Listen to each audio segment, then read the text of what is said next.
Rock is the oldest cat in Warrior Cats, yes, even older than Misty Star. He claims to remember when the sun first set on the lake, or rather risen. However, we all know how prone to overdramatics he is. Despite his theatrical nature, Rock has proven himself a steadfast ally to all of those who walk on the more spiritual side of things, especially Jayfeather. He is the most knowledgeable cat in the series on the stars, maybe because he was around for the formation of them. Aside from his knowledge, he's also incredibly powerful spiritually, strong enough to send a cat back in time, twice.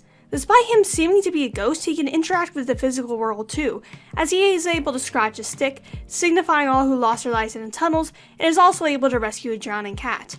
Despite his importance in the arcs relating to the three, the subject of my last Unsolved video, in case you haven't seen that yet, Rock is never given a solid backstory, but that hasn't prevented fans from coming up with their own conclusions about the cat's mysterious past. Before we get started, if you are new to this channel, please think about subscribing. I regularly post Wings to Fire and Warrior Cats content, so you'll never be bored. And to my current subscribers, thank you so much for supporting me. Now let's get on with the video. First of all, there's something strange about Rock that you'd find upon visiting the wiki. He is described as a healer. The wiki defines a healer as the other word for the teller of pointed stones, a position in the tribe of rushing water related to both the physical and spiritual. So pretty much a medicine kappa for another group of cats. Rock is a very spiritual cat, however, I do not believe he knows how to use herbs. At least it isn't demonstrated in the series, though he is old enough to learn on his own and probably knows a few. He's also not a member of the tribe, which you need to be in order to be a healer. However, he did interact with their Precursors, a group of cats known as the ancestors who live by the lake.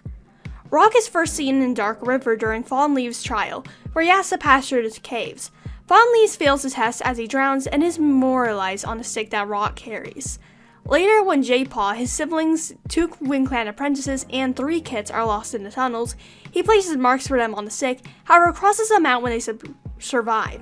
Rock does not know the future, or at least he doesn't know the future when the 3 are involved, we know from this interaction. If so, he wouldn't have marked their names out. Maybe he marked their names out to cause Jayfeather to freak out and he's a tiny bit sadistic, but you never know. Rock briefly appears in Outcast, however he's not in his home territory. He's now crouching under a bush in StarClan, no I'm not kidding, and also in the tribe of Rushing Water. In Long Shadow, Soul's busy trying to take over the clans. Rock tells off Midnight for telling him forbidden knowledge. He says that the founders of the clan would not like that, which implies a bit of friendship among them, even though Rock is much more powerful as the founders cannot interfere with the clans. Jayfeather is able to summon Rock without the stick in Sunrise, when he questions him over Squirrelflight's lie. Rock says, "Find out for yourself," and disappears. I don't blame him for not wanting to tell him that his aunt is his mother. In the 4th Apprentice, Rock once again cons Jayfeather out of knowledge, this time of the Dark Forest. He also explains why he denies him the knowledge of his parentage. He didn't want to be rejected from the clans despite being important for the prophecy. He would have found out anyways, and he did, so why didn't he tell him? Maybe this is another point in favor of Rock not being able to see the future of all cats. He then disappears, saying that he knows it was bad of him, and it was his curse to know everything. Jayfeather calls him an asshole and breaks his magic stick. Rock, however, still helps to save Jayfeather from drowning alongside Flametail. The next time they meet, Jayfeather asks why he's been so unresponsive, and Rock simply replies that he broke the stick, but that's whatever, as he doesn't want to be Jayfeather's servant, and it's best that he does things for himself, like finding out his parentage. In the prologue of The Lost Hope, the Ancients, Rock, and Midnight are meeting in the Stargrounds. He thanks them for passing down prophecies, implying that there were cats who got the prophecies before the Ancients, cats that we at this point do not know. He then gets pissy with the 3 for not accepting their destinies and says Fallen Leaves and Flametail dying were their fates as well. Rock is once again seen in Doveling Silence, the novella that everyone forgets about. Don't tell me you remember that, you did not. To explain that the 3 will never have their powers again. He then tells them that instead of using the stars to define themselves, use their clanmates. Doveling does not take this into stride, and she instead leaves for ShadowClan in the coming arc. Surprisingly, Rock has a major role in Cats of the Clans, where he narrates the entire thing.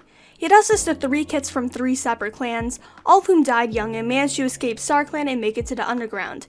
He claims that he feels bad that they died too young, and so he will tell them of their clanmates in the modern times. These 3 kits are Blossom Kit, Adder Kit, and Mosskit. Blossom Kit and Mosskit were actually featured in the main series, Blossom Kit being alive as ShadowClan Kit during Yellowfang's time, and Mosskit being the daughter of /son of Bluestar.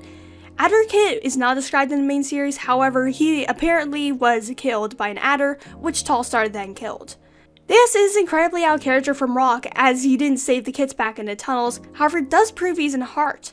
Maybe he feels like they met their fates. However, that doesn't mean that he can't feel bad for them and not feel that their deaths weren't tragic. So who is Rock, this cat thing who's existed since the beginning of time? He knows everything in most cases, the exceptions seeming to be anything related to the three.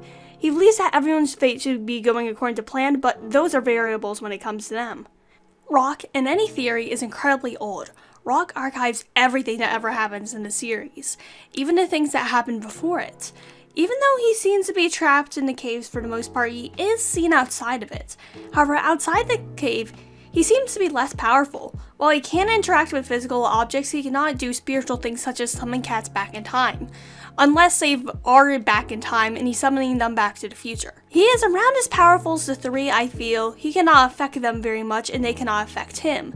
Their futures are unknown to him as they are variables in the timeline, which he does not particularly like. Both Jfeather and Rock can summon each other. Jfeather to the spirit souls I mentioned and Rock to the past which he's seen. Rock has a furious dedication to the clans and how things will turn out, possibly because he saw the entire future of the clans on the surface of the lake and does not want it to change. Those are the general implications of Rock's existence, so let's move on to the specific theories I have. The most common theory is Rock was made by the ancestors. This theory was popularized by the neglected space rock map, of which I'm using the design from. Rock was made by the ancestors to watch over and guide cats, pretty much. Another theory I see being passed around is that Jfeather is Rock. Both of them are blind cats, though Rock may be blind to his eyes not being able to process light from prolonged darkness. Both of them are also grumpy cats who has a tendency to lash out at others. Jfeather and Rock have a relationship, with Jfeather being an apprentice and Rock being a stern professor in the way spiritual matters. This dynamic would make sense if Rock was only trying to advise a younger version of himself into not making the same mistakes. Jfeather is known to be a reincarnation of Jay's wing, as he was sent back in time to be Jay's wing. That's confusing. Why is word cats like this? Maybe when he dies he will be sent back once more to become Rock. A weirder, more out there one is that Rock isn't a cat. Well, I mean he is a cat, but he's more so a spiritual vessel of another existing object in word cat's lore, the Moonstone. Rock is the physical version of the Moonstone as he lives in the tunnels and his name is Rock, another word for stone. Midnight, of course, would be the moon pool then, as she lives there near water. I'm not sure why she's a badger, though. That's weird to me no matter what the theory. We haven't seen Rock in 2 or so arcs now, almost 3, so it is unlikely we'll ever get any answers, because even the 3 are more relevant than him. So please join me in my extensive letter writing campaign to HarperCollins to get a book for him. If you like this video, feel free to subscribe. I make Wings of Fire and Warrior Cats videos pretty often, and your support would mean a lot to me. And to those already subscribed, thank you for all your continued support. I wouldn't have gotten here without y'all. That's all. Peace out.